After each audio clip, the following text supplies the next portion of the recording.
Let me tell you about the most productive day of my life. I woke up at 5 a.m. I hit the gym. I answered emails before 7. I meal prepped. I crushed my to-do list. I read 30 pages. I tracked my calories. I meditated. By 9 p.m., I was in bed, staring at the ceiling, thinking, why am I still this tired? I did everything right. I followed every productivity tip, every morning routine hack, every system the internet says high performers use, and I felt completely hollowed out. For a long time, I thought that was my fault. I thought there was something wrong with me, something missing, some gear that wasn't catching. But there wasn't. What I was experiencing wasn't a personal failure. It was the correct output of a system designed to produce exactly that result. That realization changed everything for me, and I want to walk you through it today, not to tell you to stop trying, but to fundamentally reframe what you're fighting against. The problem isn't your discipline. The problem is that you've been running a race with no finish line, and the people who built the track profit every single time you keep running. Here's the data point that stopped me cold. The average American works 1,791 hours per year, roughly 47 weeks at 38 hours per week, the official number. The unofficial number, which accounts for emails checked at 10 p.m., calls taken on Sunday morning, and quick tasks done on a Tuesday night, is closer to 2,100 hours. Germans, by comparison, average around 1,349 hours annually. Danes about 1,1380. The Dutch, who consistently rank at the top of happiness surveys, average 1,427. And here's the part that should make you furious. American workers are not more financially secure than Dutch workers. American workers are not happier. They are not building more wealth, experiencing more freedom, or retiring more comfortably. They're just working much more. And the extra hours aren't theirs. They go straight up the chain. But we've been sold a story that the tired feeling is your problem. That you need a better morning routine, a smarter calendar system, or a different diet. The self-help industry generates $13.4 billion annually in the United States alone. And a big chunk of that money is made selling solutions to structural problems, not personal ones. You can't bullet journal your way out of a housing market where the average home costs 8.3 times the median annual income. You can't meditate your way out of medical debt. You can't optimize your sleep when you're working 2 jobs because one doesn't cover rent. The exhaustion isn't coming from inside the house. It's coming from the design of the house itself. Let me give you the attention economy piece of this because I don't think it gets enough airtime. Your phone isn't a distraction. It's a product. Specifically, you are the product. The average American spends 4 hours and 37 minutes on their phone per day. That's over 1,600 hours per year. More than the entire gap between American and German working hours, just gone, consumed by apps engineered by teams of behavioral scientists whose entire job is to make sure you don't put the phone down. This is not an accident. It's not a feature that got out of hand. It is the core business model. Sean Parker, one of Facebook's founding presidents, said it out loud in 2017. How do we consume as much of your time and conscious attention as possible? That was the explicit goal. Variable reward loops, infinite scroll, notification engineering, algorithmic feeds that learn what makes your anxiety spike, just enough to keep you engaged. This is applied behavioral psychology deployed at industrial scale against your mental bandwidth. And then we turn around and wonder why we can't focus.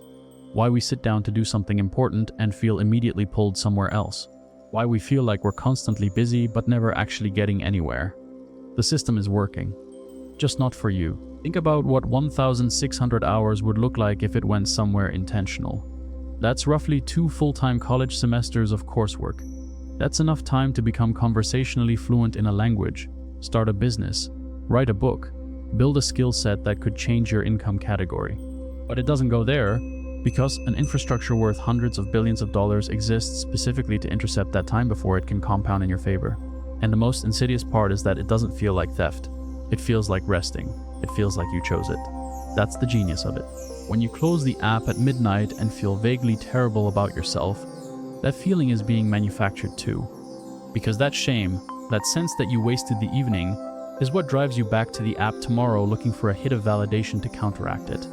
Now let's talk about financial exhaustion, because this is where the system's efficiency gets really impressive. The Federal Reserve's most recent consumer finance data shows that 37% of American adults can't cover an unexpected $400 expense without going into debt or selling something. Not $4,000. $400. In the sixth largest economy on Earth, more than 1 in 3 adults is one car repair from a financial crisis. And the response from mainstream culture is consistently the same. You should have saved more. You should have made better choices. But here's what those takes always leave out. The cost of being financially precarious is itself a tax. It's a time tax, a cognitive tax, and a literal money tax all at once. The time tax looks like this. When you can't afford a mechanic you trust, you spend 3 hours on YouTube learning how to fix your own brakes, or you spend 2 hours on public transit that a $15 Uber would have saved, or you spend 4 hours in an emergency room waiting room because you don't have a primary care doctor and your only option when something goes wrong is the ER. The cognitive tax looks like this. A 2013 study published in Science found that financial scarcity consumed roughly 13 IQ points worth of cognitive bandwidth. That's the equivalent of pulling an all-nighter, and it's just the baseline state of operating while financially stressed. You're not distracted because you're undisciplined. You're distracted because your brain runs a continuous background process called "what happens if this falls apart" that never shuts off. And the literal money tax, the one that almost nobody talks about, is the premium the poor pay for everything. Payday loans at 400% APR because you don't have access to a regular bank account. Higher car insurance rates because of your zip code, not your driving record. $150 convenience fees on money orders because you don't have a checking account. Overdraft fees that hit when your balance drops to zero because the math stopped working. You are charged more, repeatedly, for having less. This isn't a bug. It's revenue. Entire industries are built on extracting money from people who are too financially stressed to fight back. And then there's housing.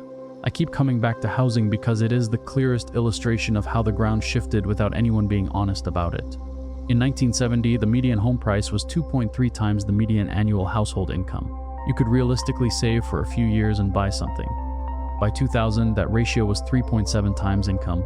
By 2010, it was 5.1. Today, it's over 8 times in most metro areas, and in cities like San Francisco, Los Angeles, New York, or Miami, we're talking 14 to 18 times median income.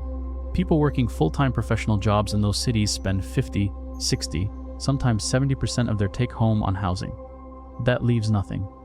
No margin, no buffer, no ability to absorb a single bad month. And when the inevitable bad month comes, the answer culture gives you is, you should have made better choices. You shouldn't have moved to an expensive city. You should have chosen a better career. As if the entire economy hadn't concentrated itself in those same cities, choosing between live where the opportunities are and afford a place to live is a real and brutal one that previous generations simply did not face. You're distracted because your brain runs a continuous background process called "what happens if this falls apart" that never shuts off. And the literal money tax, the one that almost nobody talks about, is the premium the poor pay for everything. Payday loans at 400% APR because you don't have access to a regular bank account. Higher car insurance rates because of your zip code, not your driving record. $150 convenience fees on money orders because you don't have a checking account. Overdraft fees that hit when your balance drops to zero because the math stopped working. You are charged more, repeatedly, for having less. This isn't a bug. It's revenue. Entire industries are built on extracting money from people who are too financially stressed to fight back. And then there's housing. I keep coming back to housing because it is the clearest illustration of how the ground shifted without anyone being honest about it. In 1970, the median home price was 2.3 times the median annual household income. You could realistically save for a few years and buy something. By 2000, that ratio was 3.7 times income. By 2010, it was 5.1. Today, it's over 8 times in most metro areas, and in cities like San Francisco, Los Angeles, New York, or Miami, we're talking 14 to 18 times median income. People working full-time professional jobs in those cities spend 50, 60, sometimes 70% of their take-home on housing. That leaves nothing. No margin, no buffer, no ability to absorb a single bad month. And when the inevitable bad month comes, the answer culture gives you is, you should have made better choices. You shouldn't have moved to an expensive city. You should have chosen a better career. As if the entire economy hadn't concentrated itself in those same cities, choosing between live where the opportunities are and afford a place to live is a real and brutal one that previous generations simply did not face. This is where the exhaustion becomes total. It's not just that you're working more hours, it's that the hours cost more. The commute is longer because you live further out. The childcare is more expensive because wages haven't kept up while costs have. The food is worse because the cheap options are processed. and the healthy options are $7 per meal. Healthcare is more expensive and more anxiety-inducing than in any other wealthy nation on earth. The student debt is larger. Retirement is further away because contributions were paused during the years when you couldn't afford both rent and a 401k. Everything compounds against you simultaneously, and the narrative says you just need to hustle harder. You just need to wake up earlier. You just need to want it more. Here's what hustle culture actually is. It's not a philosophy of self-improvement. It's a PR campaign for an economic arrangement that stopped working for most people. Think about who benefits from a culture that tells workers the solution to stagnant wages is working more hours at your day job while building a side hustle at night. Not the workers, not you. The employer benefits because the cultural norm is over-delivering without renegotiating compensation. The platforms benefit because every person running a side hustle on their marketplace is another transaction they take a cut of. The content ecosystem benefits because burnout and hustle content are both high engagement categories, and ad revenue flows either way. The only person who doesn't benefit is the one putting in the extra hours, believing that if they just outwork their circumstances, the circumstances will change. Some do. Most don't. And the ones who don't aren't failures, they just ran a math problem that didn't have a solution. I want to name the psychological toll directly because I think we skip past it too fast. Chronic exhaustion isn't just being sleepy, it's a cognitive state. When you're perpetually depleted, your prefrontal cortex, the part of your brain responsible for planning, impulse control, and long-term thinking, functions worse. You make shorter-term decisions. You're less patient. You're more reactive. You're less able to envision or invest in a future that feels abstract compared to the urgency of right now. And systems that benefit from your short-term thinking are very happy to keep you in that state. When you're exhausted and stressed, you buy more stuff you don't need because the dopamine hit of a purchase is the most accessible relief available. You eat worse because processed food is engineered to hit the same reward centers your brain needs to stimulate. You doom scroll instead of sleeping because your nervous system is too activated to power down. And then the next morning is harder. And the next. The exhaustion isn't a side effect, it's a feature. There's a political economist named Guy Standing who spent years studying what he calls the precariat, his term for the growing class of people living in chronic economic precarity. His research found something that should alarm anyone who cares about society. Chronic precarity doesn't just make people tired and broke. It makes them easy to manipulate. People in precarious circumstances are less likely to vote, less likely to organize, less likely to demand systemic change, and more susceptible to populist narratives that offer simple explanations for complex structural problems. An exhausted, financially stressed, attention-fragmented population is not just an economic tragedy. It's a political vulnerability. And there are interests very much invested in keeping that population in exactly that state. I'm not saying this to make you feel hopeless. I'm saying it because the framing matters. If your problem is laziness, the solution is personal discipline, and the responsibility stays with you. If your problem is a design system, the solutions are both personal and collective. The responsibility is distributed, and you can stop burning your self-worth as fuel. Both framings can coexist. You can acknowledge that the system is working against you and still take action. Actually, I'd argue you can only take effective action once you've made that acknowledgement, because until you do, you keep misdiagnosing the problem and applying the wrong solutions.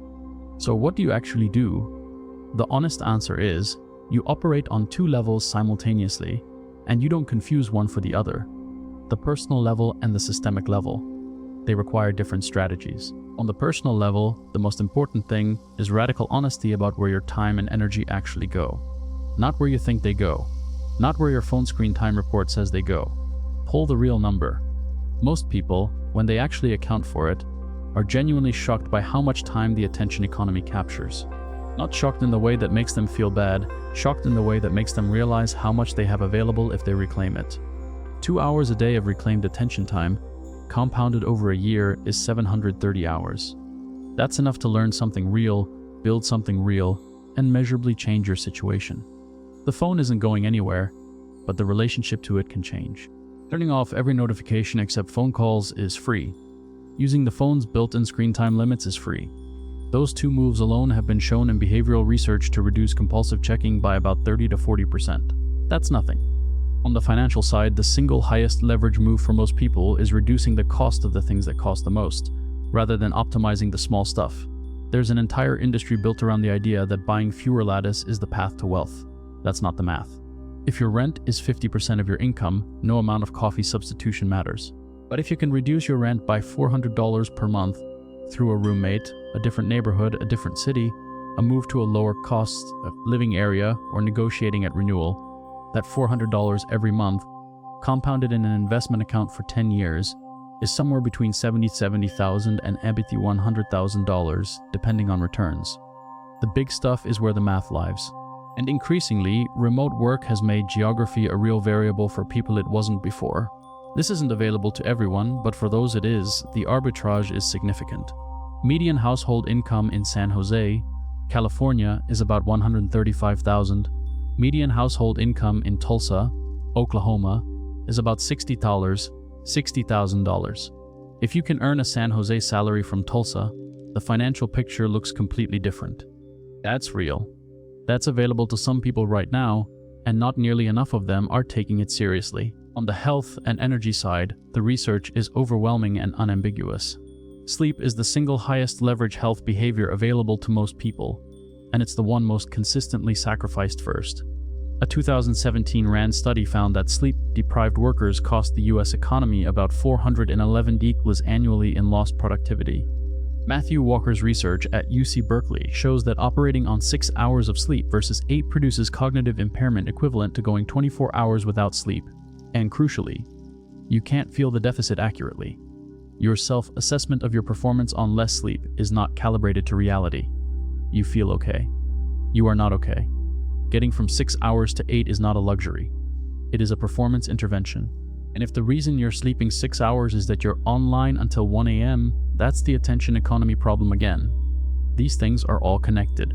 On the collective level, and I know this is where I lose some people because it feels abstract or politically charged, the conditions that create your individual exhaustion won't change unless people push on them collectively. Wages don't go up because workers deserve raises. They go up because workers have leverage and use it. The 40-hour workweek that barely anyone today actually enjoys. It didn't come from benevolent employers deciding their workers needed rest. It came from a century of labor organizing, strikes, legislation, and political pressure. The conditions you operate in today, good and bad, are the result of decisions made by real people in the past. The conditions your kids will operate in will be the result of decisions made now. That's not an abstraction. That's how it works. Voting in local elections, the ones where housing policy, zoning, public transit, and healthcare access are actually decided, is not a naive civic ritual. It is one of the few levers regular people have to pull on the structural conditions that create the exhaustion in the first place. There's one more thing I want to say before I wrap this up, because I think it's the piece that makes the whole thing land differently. The reason you feel the exhaustion as personal failure is that the system is very good at making structural problems feel like individual ones. When wages stagnate, housing becomes unaffordable, and healthcare costs explode, the dominant cultural response isn't something is broken. It's some people can't afford things. The passive construction is intentional.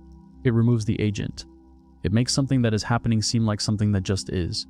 And then when you feel the weight of it, when you're tired in a way sleep doesn't fix, when you're trying hard and still falling behind, the natural conclusion in that framework is that the problem is you, your choices, your discipline, your effort. It isn't. The data is unambiguous. Real wages for the bottom 80% of earners have grown by less than 15% since 1979, while productivity, the actual output of workers per hour, has grown by over 60% in the same period. The difference between those two numbers went somewhere. It went up. The workers kept working. The workers got more productive. And then the workers did not get paid more. That's not a series of individual choices made by 200 million people.